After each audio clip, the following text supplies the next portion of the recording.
আসসালামু আলাইকুম রহমতুল্লাহ। সুপ্রিয় কারদাসলার কুরুল ইসমান ভলিউম নম্বর 157 দ্বিতীয় ট্রেলারটি রিলিজ হয়েছে বিশাল বিতর্ক সৃষ্টি দিয়ে। তো আমরা এই ট্রেলারটাকে আজকের ভিডিওতে বিস্তারিত এক্সপ্লেন করব।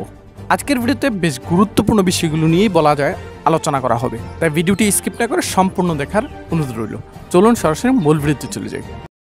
সুপ্রিয় কারদাসলার কুরুল ইসমান ভলিউম নম্বর 157 দ্বিতীয় ট্রেলার একদম প্রথমে দেখতে পাচ্ছি ওসমান বে, ওরহান বে, বালাহাতুন, জেরকুতাই তারা সবাই মিলে ঘোড়া দিয়ে ছুটে কোথাও যাচ্ছেন। কিন্তু কোথায় যাচ্ছেন সেটা হচ্ছে গুহায় যাচ্ছেন। কেন যাচ্ছেন সেটা আপনারা বুঝতেই পারছেন কেন যাচ্ছে, সেই দৃশ্যগুলো আমরা সামনে দেখব।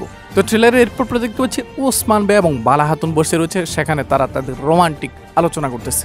তো এখানে বালাহাতুনের একটি কথা খুবই ভালো লেগেছে, সেটা হচ্ছে যাদের ভালোবাসা যত বেশি মজবুত তাদের পরীক্ষাও তত বেশি মজবুত। তো আমরা ট্রেলার এরপরে দেখতে পাচ্ছি আলাউদ্দিন বে, গঞ্জা হাতুন তারা ফাইট করতেছে। এই ফাইটটা হচ্ছে কুরুল ইসমান ভলিউম 157 প্রথম ট্রেলারও আমরা দেখেছিলাম এবং 156 শেষের দিকে আমরা দেখেছিলাম আলাউদ্দিন বে এবং গঞ্জা হাতুন বনে পালিয়ে যাওয়ার পর তাদেরকে বিভিন্ন দিক থেকে বিভিন্ন শত্রুরা ধাওয়া করতেছিল। একদিকে ওলজাই, আরেকদিকে মেহমেদ বে, সব মিলিয়ে কিন্তু তারা একটা বিপদের মধ্যেই ছিল, আর সেখানেই মূলত এই ফাইটটা হচ্ছে। আর এদিকে ট্রেলারে এরপর দেখতে পাচ্ছি আহমেদ আলপের লাশ টেনে নিয়ে যাচ্ছেন মেলিকা হাতুন। এই দৃশ্যটা খুবই কষ্টে, একজন মা তার সন্তানের লাশকে এইভাবে টেনে নিয়ে যাচ্ছে, খুবই কষ্টকর। এখন আপনি প্রশ্ন করতে পারেন তিনি একা কেন এইভাবে টেনে নিয়ে যাচ্ছেন, ইব্রাহিম বে কোথায়, আহমেদ আলপের বাবা কোথায়? আহমেদ আলপের বাবা তাঁবুতে। আমরা দেখতে পাচ্ছি মেলিকা হাতুন, ইব্রাহিম বে তারা দাঁড়িয়ে রয়েছে। মেলিকা হাতুন ইব্রাহিম বেকে বলতেছে যে শপথ করুন যে আপনি প্রতিশোধ না নিয়ে ছাড়বেন না। ইব্রাহিম বেও কিন্তু সেই শপথটাই করতেছেন। এখানে মূলত খেলাটা খেলেছেন ওসমান বে। বিশৃঙ্খলা এড়াতে ইব্রাহিম বে এবং ইয়াকুব বেকে তাঁবুতে বন্দি করে রেখেছেন, সেজন্যই মূলত মেলিকা হাতুন একা একা লাশটাকে টেনে নিয়ে গিয়েছিলেন। আর এখানে আমরা দেখতে পাচ্ছি ইব্রাহিম বের গলায় তরবারি ধরেছেন ওসমান বে।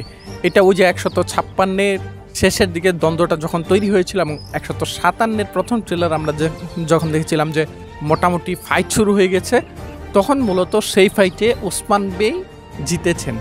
আর জিতার পরে তার গলায় তরবারি রেখে বলেছেন যে আমরা চাইলে তোমাকে মেরে ফেলতে পারি, বাট আমরা বিচারহীন কোনো সিদ্ধান্ত নেই না, যার কারণে তোমাকে বিশৃঙ্খলা এড়াতে আমরা তাঁবুতে বন্দি করে রাখবো। তো ট্রেলারের এরপর দেখতে পাচ্ছি মেহমেদ বে এবং অলজাই তো দাঁড়িয়ে রয়েছে। এখানে অলজাই মেহমেদ তাদের কথোপকথন হচ্ছে অনেকটা চুক্তির মতো। মেহমেদ বে বলতেছে আমার বাবা এবং ইব্রাহিম বেকে ওসমান বন্দি করে রেখেছে, এর ওই যে ইব্রাহিম বের সাথে ইয়াকুব বেকেও তাদের বসতিতে অতিথি হিসাবে আটকিয়ে রেখেছেন। এর কারণ ইয়াকুব বেও বিশৃঙ্খলা করার চেষ্টা করবে, কারণ তার মেয়ে আলাউদ্দিন বে ভাগিয়ে নিয়ে গিয়েছেন।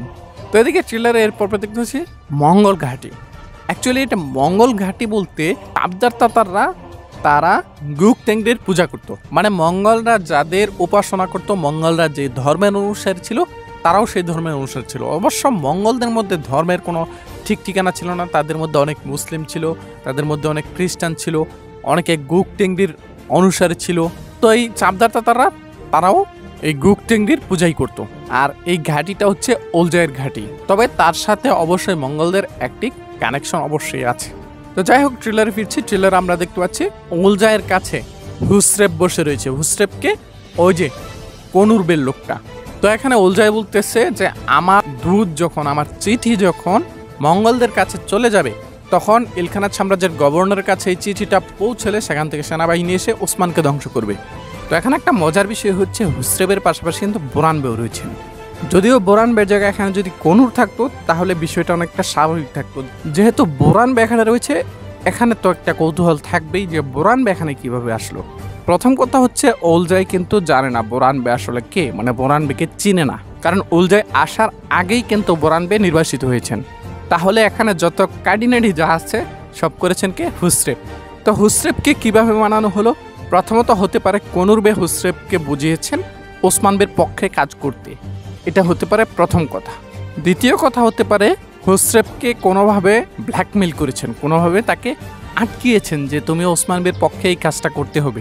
যেহেতু বোরান বে মাত্র গত ভলিউমে হুসরেবকে আক্রমণ করেছে, সেহেতু বোরান বে হুসরেবের পক্ষে যাবে এটা যদি বোরান বে বলে তাহলে হুসরেব বিশ্বাস করবে না বলেই মনে হচ্ছে। সুতরাং হয়তোবা হুসরেবকেই যেভাবে হোক মানানো হয়েছে ওসমান বের পক্ষে কাজ করতে, আর সেটা অবশ্যই কনুর বের অবদান বলতেই হবে।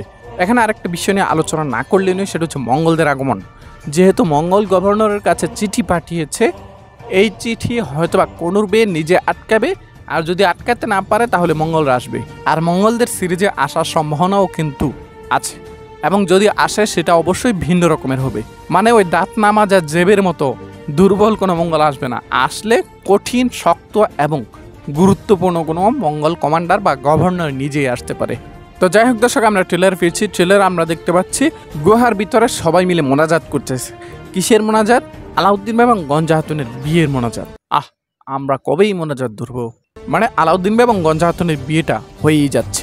এখানে একটা ইন্টারেস্টিং ব্যাপার হচ্ছে, বালা খাতুন যখন আহত হয়েছিলেন, মানে ওই যে প্রথম সিজনে যেখান থেকে বলা হয়েছিল বালা খাতুন সন্তান জন্ম দিতে পারবেন না, সেই আহতটা কিন্তু একটা গুহাতেই হয়েছে। এরপরে আবার বালা খাতুন আলাউদ্দিন বেকে জন্ম দিয়েছেন কিন্তু গুহাতেই। এখন আবার আলাউদ্দিন বের বিয়ের অনুষ্ঠানটাও গুহাতেই হচ্ছে।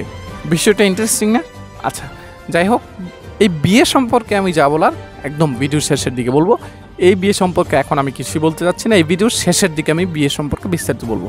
তো ট্রেলারের এরপর দেখতে হচ্ছে ফাতেমা খাতুন, এলসিমা খাতুন, ওরহান বে, বালা খাতুন, তারা সবাই দাঁড়িয়ে রয়েছে। এখানে হলোফেরাও কিন্তু রয়েছে, যদিও বারবার বলা হচ্ছে হলোফেরা কনস্টান্টিনোপল চলে যাবে, বাট তাকে কিন্তু এখানেই রেখে দেওয়া হয়েছে। হলোফেরার বিয়েটা ঠিক এলসিম খাতুনের মৃত্যুর আগে হবে না পরে হবে সেটা এখন নিশ্চিত করে বলা যাচ্ছে না, তবে এলসিম খাতুনের বিদায় কিন্তু খুব দেরি নেই, মানে খুব শীঘ্রই এলসিম খাতুন বিদায় নিবে। সেটা গাজী সুলাইমান পাশাকে জন্ম দেওয়ার সাথে সাথে, মানে ওসমান বেকে জন্ম দেওয়ার সাথে সাথে যেভাবে হালিমা সুলতানা মারা গিয়েছিলেন, সেইভাবেই গাজী সুলাইমান পাশাকে জন্ম দেওয়ার সাথে সাথেই এলসিম খাতুন মারা যেতে পারে। এটা হতে পারে একটা, আরেকটা হতে পারে বেশিরভাগ ঐতিহাসিকদের মত, যেহেতু হলোফেরার গর্ভ থেকেই গাজী সুলাইমান পাশা জন্মগ্রহণ করেছেন, সেহেতু এলসিম খুব শীঘ্রই মারা যাবে, এরপরে হলোফেরাকে বিয়ে করবেন ওরহান বে। তো যাই হোক, আমরা ট্রেলার এরপর দেখতে পাচ্ছি ওসমান বে কবরের দিকে যাচ্ছেন এবং বাকিদেরকে বসতিতে থাকতে বলতেছেন। তো ওসমান বে ঘোড়া দৌড়ে যাচ্ছেন। এখানে কবর পারে ইব্রাহিম বে, মেলিকা খাতুন, ইয়াকুব বে তারা আগে থেকেই দাঁড়িয়ে রয়েছেন, হয়তোবা তারা কবর জিয়ারত করতে গিয়েছেন, ওসমান বে তাদেরকে সুযোগ দিয়েছেন, এমনটাই হতে পারে। তো ওসমান বে যখন ঘোড়াটা নিয়ে যাচ্ছেন, ঠিক তখনই বারুদ ব্রাষ্ট হয়েছে, একদম ঘোড়া উড়িয়ে দিয়েছেন।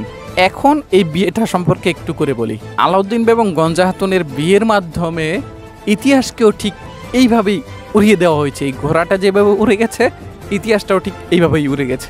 ইতিহাসে আলাউদ্দিন এবং গঞ্জা খাতুনের বিয়ের কোনো অস্তিত্বই পাওয়া যায় না, আর সেখানে তাদেরকে বিয়ে দিয়ে দেওয়া হয়েছে। যদি ওইটাতে আহামরি অনেক বড় যে একদম ইতিহাস বিকৃতি হয়েছে সেটা বলা যাবে না, কারণ এটা উল্লেখযোগ্য তেমন কোনো ঘটনা না, বা এর মাধ্যমে ইতিহাসের কোনো বিষয়ে খুব বেশি প্রভাব পড়বে না। তারপরেও এই বিষয়টাকে এড়িয়ে যেতে পারলেই ভালো হতো, কিন্তু ওই তুর্কিদের কারণে এই বিয়েটা হয়েছে অনেকটা বলতে হবে। তুর্কিরা হ্যাশট্যাগ আন্দোলন করেছে আলাউদ্দিন এবং গঞ্জা খাতুনের বিয়ের জন্য, আর বুজদাক স্যার সেটাতে সাড়া দিয়েছেন। তো যাই হোক, আমরা ট্রেলার ফিরছি। ট্রেলারে ওসমান বের এই ঘোড়াটাকে ব্রাষ্ট করা হলেও ওসমান বে এখানে মারাত্মক আহত হবে বলে মনে হচ্ছে না, তবে যেহেতু ঘোড়াটা যতদূর দেখা যাচ্ছে ওসমান বেরে, তাই অবশ্যই তিনি আহত হবেন। তো যাই হোক, ট্রেলারের আলোচনা শেষ। এবার একটি ছোট্ট আপডেট দিই। 157-58 নম্বর ভলিউমে আমরা হয়তোবা দেখতে পারবো ওসমান বের কোনো আল পিড়িতে পড়েছে।